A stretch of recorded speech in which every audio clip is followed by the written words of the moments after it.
Hello बच्चों, आपका स्वागत है टारगेट सीयूईटी के आपके प्यारे से चैनल में। इस समय बच्चों का 12th का प्रैक्टिकल चल रहा है, तो उनकी बहुत ज़्यादा डिमांड है कि साल्ट एनालिसिस पे वीडियो बनाया जाए।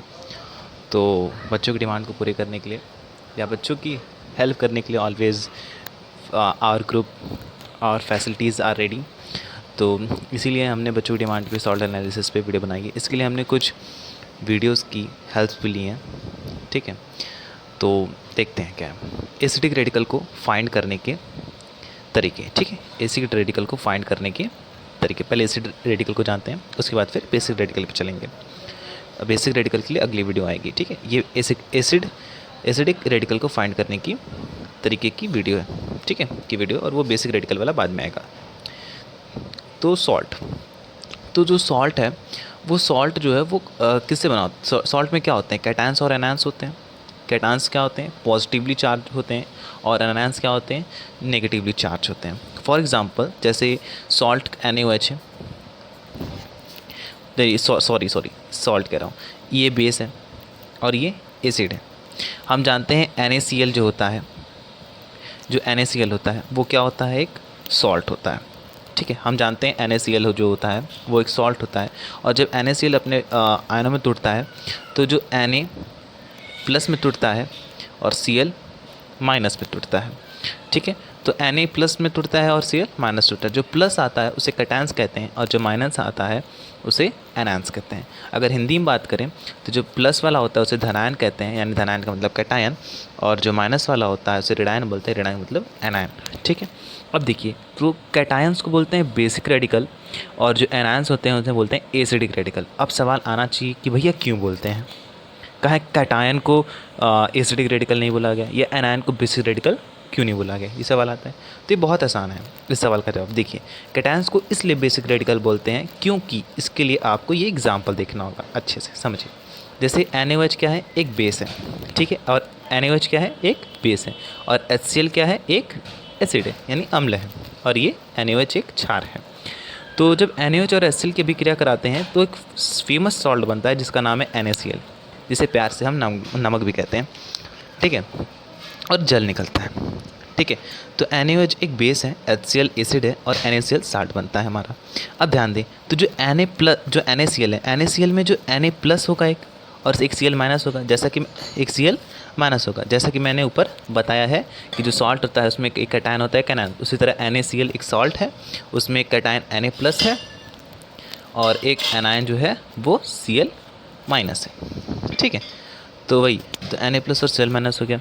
जो Na प्लस था वो आया आपका बेस से। Na प्लस किससे आया? बेस से आया, और Na प्लस क्या था? कैटायन। तो इसलिए कैटायन को क्या बोला गया? बेसिक रेडिकल, क्योंकि जो पॉजिटिव चार्ज हैं वो किससे आ रहे हैं? बेस से आ रहे हैं। क्योंकि जो पॉजिटिव चार्ज हैं वो किससे आ रहे हैं? बेस से आ रहे हैं। ये इंपॉर्टेंट लाइन है, क्योंकि जो कैटायंस हैं वो किससे आ रहे हैं? बेस से आ रहे हैं। बेस मतलब क्षार से आ रहे हैं, ठीक है। अब आगे बढ़ते हैं। अब जैसे इसी सॉल्ट में Cl माइनस है, इसी सॉल्ट में क्या है? Cl माइनस है। तो Cl माइनस किससे आ रहा है? HCl से आ रहा है, और HCl क्या है? एक एसिड है। तो देखिए, तो जितने तो एनायंस किससे आ रहे हैं? एसिड से आ रहे हैं, तो इसलिए इसे एसिडिक क्या बोलते हैं?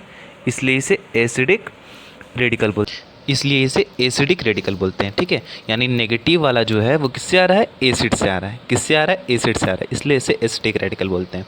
इसलिए एनायंस को एसिडिक रेडिकल बोलते हैं, ठीक है। अब समझो, बहुत आसान चीज़। इसे अब याद कैसे रखेंगे कि कैटायन बेसिक रेडिकल से होता है और एनायन जो होता है वो एसिडिक रेडिकल होता है। अब इसे याद कैसे रखेंगे? तो इसका बहुत आसान तरीका है। आप ऐसे याद कर लो, ए और BC, AABC AABC AABC, मतलब ABC याद रख लो। सॉरी, गाना बना दिया मैंने। AABC याद रख लो।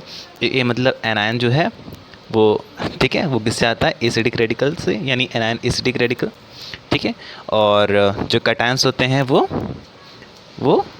क्या होते हैं? बेसिक रेडिकल होते हैं, ठीक है। आगे बढ़ते हैं। ये समझ में आ गया? अब देखो, एसिडिक रेडिकल को फाइंड करने के लिए 3 ग्रुप होते हैं। एक होता है डाइल्यूट H2SO4 ग्रुप, जो कि पहला ग्रुप है। दूसरा होता है कॉन्क H2SO4 ग्रुप, और तीसरा होता है BaCl2 ग्रुप, यानी 3 ग्रुप होते हैं, ठीक है। मतलब फाइंड करने के लिए भी ऐसे तो होते हैं बहुत सारे एनायंस कैटायंस, क्या बहुत सारे एसिडिक रेडिकल्स होते हैं। अभी फ़िलहाल 12th के सिलेबस के जो प्रैक्टिकल में आ सकता है या आता है उसकी बात हो रही है, ठीक है। तो डायल्यूट H2SO4 से हम किसको फाइंड कर सकते हैं? डायल्यूट H2SO4 से हम कार्बोनेट, सल्फाइड, नाइट्राइड ग्रुप को फाइंड कर सकते हैं, ठीक है। और कॉन्क H2SO4 ग्रुप से किसे फाइंड कर सकते हैं? कॉन्क H2SO4 से ग्रुप से क्लोरीन, ब्रोमीन, आयोडीन या क्लोराइड, ब्रोमाइड, आयोडाइड इसे बोलते हैं, माइनस चार्ज है, और नाइट्रेट और एसीटेटाइन, ठीक है। और ठीक है, और सॉरी, और BaCl2 ग्रुप से सल्फेट और सल्फाइड आयन को फाइंड कर सकते हैं, ठीक है। तो ये है। अब आगे बढ़ते हैं। तो इसी में आगे है, मैंने ये क्रम तो बता दिया कि ये 3 है, इन तीनों से फाइंड करते हैं। लेकिन जब आप प्रैक्टिकल में जब सॉल्ट एनालिसिस करेंगे तो पहले आप BaCl2 डालेंगे, जो भी साल्ट रहेगा। उसके बाद मतलब पहले क्रम में आपका रहेगा BaCl2 वाला, दूसरे क्रम में रहेगा कॉन्क H2SO4 वाला, और तीसरे क्रम में रहेगा डायल्यूट H2SO4 ग्रुप वाला। मतलब आपको चलना जो है, मैंने तीर बना रखा है, ऊपर की तरफ पढ़ना है, नीचे से ऊपर की तरफ पढ़ना है, ठीक है। नीचे से ऊपर तरफ मैंने तीर बना रखा है। पहले BaCl2 करेंगे, ग्रुप्स डाल के चेक करेंगे, फिर कॉन्क H2SO4, फिर डायल्यूट H2SO4, ठीक है। अब जैसे BaCl2 वाला है, ये यहाँ हेडिंग होना चाहिए BaCl2 ग्रुप, ठीक है। BaCl2 ग्रुप से हम देखेंगे, देखते हैं। जैसे यहाँ सॉल्ट, यहाँ पे हमने ये परखना ले ली, ये सॉल्ट है, सॉल्ट उसमें डाला, प्लस थोड़ा सा वाटर डाला, प्लस BaCl2 डाला, ठीक है। उसके बाद अगर वाइट PPT आता है, ठीक है, वाइट PPT आ गया, मतलब अब PPT का मतलब क्या होता है? PPT का मतलब होता है अवक्षेप। देखिए यहाँ बगल में लिखा हुआ है, PPT का मतलब अवक्षेप।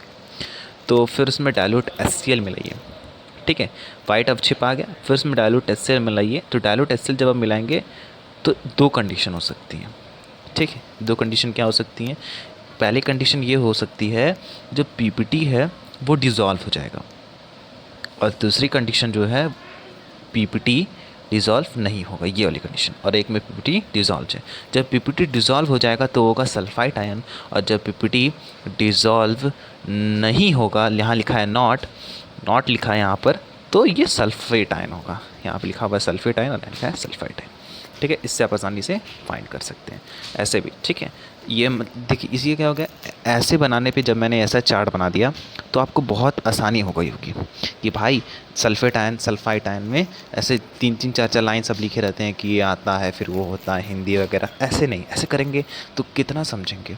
मैंने डायग्राम के द्वारा, चित्र के द्वारा इंडिकेटिंग करके बता दिया, आसानी समझ गए ना, तो इसलिए, ठीक है। तो यहाँ से आप सल्फेट आयन और सल्फाइड आयन के बारे में जान गए, ठीक है। तो इसी वीडियो को अगर आप समझ गए हैं तो 1-2 बार और देख लेंगे, तो क्या होगा, आप याद कर लेंगे, ठीक है। याद कर लेंगे, आसानी से आप फाइंड कर लेंगे, ठीक है। पहले मैं भी इससे बहुत डरता था, लेकिन जब मैंने समझा कि अरे यार ये तो बहुत आसान है, ये तो आसानी से हो जाएगा, इतना हवा लोग बना देते हैं कि सॉल्ट एनालाइज करना, अरे सॉल्ट एनालाइज बहुत ख़तरनाक चीज़ थोड़ी है, एलियन आके कोई थोड़ी करते हैं, सब बच्चे ही करते हैं, तब क्या, ठीक है। तो वो BaCl2 ग्रुप था, ये जो था हमारा, ये हमारा BaCl2 ग्रुप था। हमने पहला BaCl2 कर दिया, नीचे से ऊपर जाना है, ठीक है। अब हम आते हैं दूसरे ग्रुप पे, जो कि है कॉन्क H2SO4 ग्रुप, ठीक है। तो कॉन्क H2SO4 ग्रुप आ गया हमारा, ठीक है। अब देखिए, हमने परखना ले लिया, उसमें सॉल्ट डाला, ठीक है, प्लस वाटर डाला, plus ferrous sulphate. Ferrous sulphate का सूत्र क्या होता है? FeSO4, याद रखिएगा, ठीक है। फेरस सल्फेट डाला, प्लस कॉन्क H2SO4 डाला, ठीक है। हाँ, हमने ये डाला। जब ये डाला तो उसके बाद ध्यान रखिएगा, जो आप कॉन्क H2SO4 डालोगे तो जो परख नली होगी, ठीक है, तन सुनेगा, आपने पहले सॉल्ट डाल दिया, ठीक है, फिर वाटर डाल दिया, फिर उसके बाद आपने पहले आपने सॉल्ट डाल दिया, रेट से मैंने सॉल्ट दिखा दिया, फिर वाटर मैं डाल दे रहा हूँ, ठीक है। ये देखिए, मैंने वाटर भी डाल दिया। उसके बाद फेरस सल्फेट को मैं हरे से थोड़ा दिखाता हूँ, वैसे हरा वरा होता नहीं है, मैं बस दिखाने के लिए, आपको समझाने के लिए कर रहा हूँ कि मैंने डाल दिया, ठीक है। और कॉन्क H2SO4, जो आपको वहाँ H2SO4 होगा, मतलब वाइट कलर में है, हल्का पीले में रहता है, ठीक है। हाँ, इसी कलर में रहता है। मैं आपको बस अलग अलग दिखाने के लिए आपको ये अलग अलग कलर दिखा रहा हूँ। ऐसा नहीं कर रहा हूँ कि फेरस सल्फेट ग्रीन रंग का होगा, सॉल्ट रेड रंग का होगा, ऐसा नहीं, बस आपको इसी तरह समझाने के लिए कर रहा हूँ, ठीक है। और फिर मैंने कॉन्क H2SO4 ये बैंगनी रंग में ले लिया, तो यहाँ से डाल रहा हूँ, किनारे किनारे से डाल रहा हूँ, ठीक है। किनारे किनारे डाल रहा हूँ, जब किनारे किनारे से आ रहा है ये समझिएगा, किनारे किनारे से आ रहा है, तो अगर किनारे किनारे से आकर ये विलियन में अगर ऐसे गोला सा रिंग बना ले, और ये जो रिंग होगा वो किस रंग का होगा, ब्राउन कलर का होगा। किस कलर का होगा, अगर ये जो रिंग है वो ब्राउन कलर का यहाँ बना ले विलियन में, ठीक है। विलियन में अगर ये ब्राउन कलर का यहाँ देखिए ऐसे रिंग बना लेगा, तब वो क्या होगा, वो होगा वहाँ पे आपका nitrate ion, NO3 minus ion. समझ रहे हैं, मतलब यहाँ पर सॉल्यूशन आपने डाला, समझिए यहाँ पर आपने क्या डाला, पहले आपने सॉल्ट प्लस वाटर डाल दिया, ठीक है। फिर आपने क्या डाला, फेरस सल्फेट डाल दिया, फिर आपने कॉन्क H2SO4 डाल दिया, ठीक है। कॉन्क H2SO4 ऐसे नहीं डालोगे, कॉन्क H2SO4 आपको परख नली के किनारे किनारे से गिराना होगा, ठीक है। किनारे किनारे डालोगे, और यहाँ अगर गोला बन गया, ज़्यादा हो जा रहा है ठीक है, अगर गोला बन गया तो वो क्या होगा, वो आपका अगर ब्राउन रिंग बन गया तो वो होगा आपका नाइट्रेट आयन। और अगर ब्लैक यानी जो ब्लैक अवक्षेप अगर उसमें घुले नहीं रहेंगे इधर उधर, मतलब घुले नहीं होंगे अच्छे से, अगर दिखते रहेंगे काले रंग के अवक्षेप ऐसे से, तो वो कौन सा आयन होगा, तब वो नाइट्राइट आयन होगा, ठीक है। बहुत आसान है पहचानना, आपको बस हल्का सा आप ध्यान देंगे, समझेंगे, पढ़ेंगे एक दो बार, याद हो जाएगा आसानी से। आगे बढ़ते हैं, ठीक है। उसके बाद अभी भी H2SO4 ही है, कॉन्क H2SO4 ग्रुप अभी भी चल रहा है। अब देखिए सॉल्ट वाटर तो वैसे मैक्सिमम में सॉल्ट वाटर रहेगा, तो मतलब जो कह सकते हो सबसे वीक स्टूडेंट होगा वो भी बंदा जानेगा भैया क्या करना है, सॉल्ट प्लस वाटर तो डालना ही डालना है, इतना जान ही जाएगा। कॉन्क H2SO4 डाला, अब ध्यान दीजिए उसमें हमने फेरस सल्फेट लिया था, इसमें हम लेंगे सिल्वर नाइट्रेट AgNO3 कहते हैं, ठीक है। हाँ, तो सिल्वर नाइट्रेट लिया, सिल्वर नाइट्रेट डाला, तो देखिए 3 कंडीशन हो सकते हैं। एक हो सकता है वाइट PPT बने, यानी सफ़ेद अवक्षेप आए, एक हो सकता है पीला अवक्षेप आए, और एक होता है पेल येलो, मतलब कि हल्का येलो, ठीक है, हल्का पीले के में कलर में आए। 3 कंडीशन हो सकते हैं। तो जब वाइट कलर में होगा तो वहाँ क्लोरीन आयन होगा, जब येलो कलर में होगा तो वहाँ आयोडीन आयन होगा, आयोडाइड, आप इससे अच्छे पढ़े, क्लोराइड होगा, आयोडाइड होगा, और ब्रोमाइड होगा। अगर पेल येलो में ना, तो ये ब्रोमाइड आयन होगा, ठीक है। तो इस तरीके ये आपका, अभी तक हमने क्या क्या फाइंड कर लिया, अभी तक हमने फाइंड कर लिया, देखिए सल्फाइड आयन को फाइंड कर लिया, सल्फेट आयन को फाइंड कर लिया। वैसे अमूमन जो मैक्सिमम चांसेस है कि आपको शुरुआत की ही सॉल्ट दिए जाए, ठीक है। जो शुरुआत के सॉल्ट में मैंने जो भी क्रम लिखवाया है वो बहुत परफेक्ट क्रम है, मतलब अधिकांशतः जो आपको दिए जाते हैं एसिडिक रेडिकल फाइंड करने के लिए वो शुरुआत की होंगे सल्फाइड या सल्फेट आयन, या फिर NO3 minus nitrate ion, nitrite ion, या क्लोराइड, ब्रोमाइड, आयोडाइड या ब्रोमाइड, यही होंगे शुरुआत के अधिकांशतः होंगे, ठीक है। लेकिन तब भी हम पूरा करके जाएंगे, ठीक है। इसके बाद है कॉन्क H2SO4 ग्रुप हो गया। इसके बाद है dilute H2SO4 group. Dilute H2SO4 group में है ये कि सॉल्ट है, सॉल्ट तो और में रहेगा, इसमें लेड एसीटेट पेपर होगा, एक लेड एसीटेट पेपर होगा, क्या होगा, लेड एसीटेट का पेपर होगा लैब, ये है ठीक है। तो लेड एसीटेट का पेपर होगा और डाइल्यूट H2SO4। करना क्या है समझें, एक परख नली लेंगे, ठीक है, एक परख नली लेंगे, परख नली में सॉल्ट डालेंगे पहले, फिर डाइल्यूट H2SO4 भी डाल देंगे, उसके बाद हम इसमें लेड एसीटेट का पेपर डालेंगे, ठीक है, लेड एसीटेट का पेपर डालेंगे। तो जब लेड एसीटेट का पेपर डालेंगे, अगर लेड एसीटेट का पेपर जो है वो ब्लैक हो जाए, ठीक है, लेड एसीटेट का मतलब जितना डाला उतना, अगर उस सिविलियन में जितना गया, अगर वो ब्लैक हो जाए निकाल देखें, तो वो क्या हो गया, सल्फाइड आयन हो गया। और अगर छोटे छोटे बुलबुले उठने लगे, पेपर डालने के बाद देखा आपने कि छोटे छोटे बुलबुले उठ रहे हैं, तो वो वहाँ पर कौन सा आयन होगा, कार्बोनेट आयन होगा, ठीक। ब्लैक हो जाता है तो सल्फाइड, और अगर बुलबुले उठने लगते हैं तो कार्बोनेट आयन। आसानी से आप फाइंड कर लेंगे, ठीक है।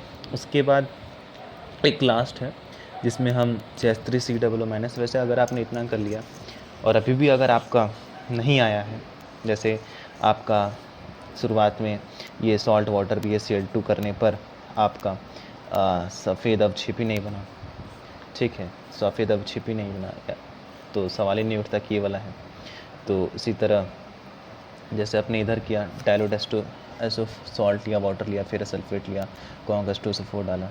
उसके बाद आपने देखा ब्राउनिंग बनी नहीं है, ब्लैक पीपीटी है नहीं, यानी ये भी नहीं है। फिर आगे किया तो ये सब भी जब ये वाइट येलो या पीपीटी जो नीचे वाला है salt water H2SO4 silver nitrate वाला, इसमें भी अगर वाइट पीपीटी, येलो पीपीटी और पेल पीपीटी नहीं बनते हैं, पेल येलो पीपीटी नहीं बनते हैं, तब ये वाला भी नहीं होगा। तब इसी तरह जब आप करते करते 5 ये सब हो जाएंगे, तब लास्ट में बचेगा यही वाला। तब आपको अगर नहीं भी आ रहा, मतलब इतना हो गया अगर प्रोसेस नहीं मालूम, तब भी आप कह सकते हैं एसीटेट आयन है, लेकिन कोई नहीं, जानेंगे तब भी। तो ठीक है, अब देखिए, तो जैसे सॉल्ट लेंगे, NaOH लेंगे, H2O लेंगे, ठीक है।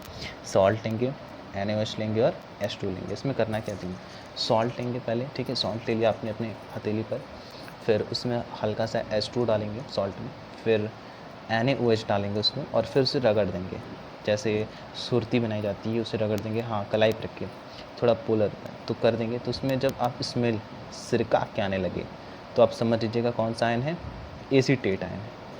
कौन सा आयन है, एसीटेट आयन है। शायद आ नहीं रहा है ग्राफिक में, एसीटेट आयन यानी CH3COO minus, CH3COO minus, acetate ion होगा। तो ठीक है, सिरका की गंध, अब बहुत लोग कहेंगे कि सिरका की गंध कैसे होती है। तो सिरका की गंध जो चाउमीन में डालते हैं, चाउमीन कभी बाहर खाए होंगे तो आप जानते होंगे कि सिरका डाला जाता है घर में भी बनाते हैं तो बहुत लोग सिरका डालते हैं।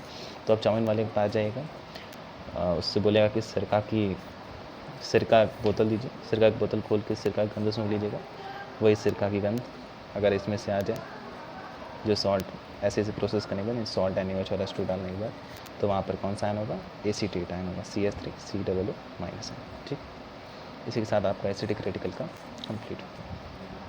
पढ़ते रहें, बेस्ट ऑफ लक।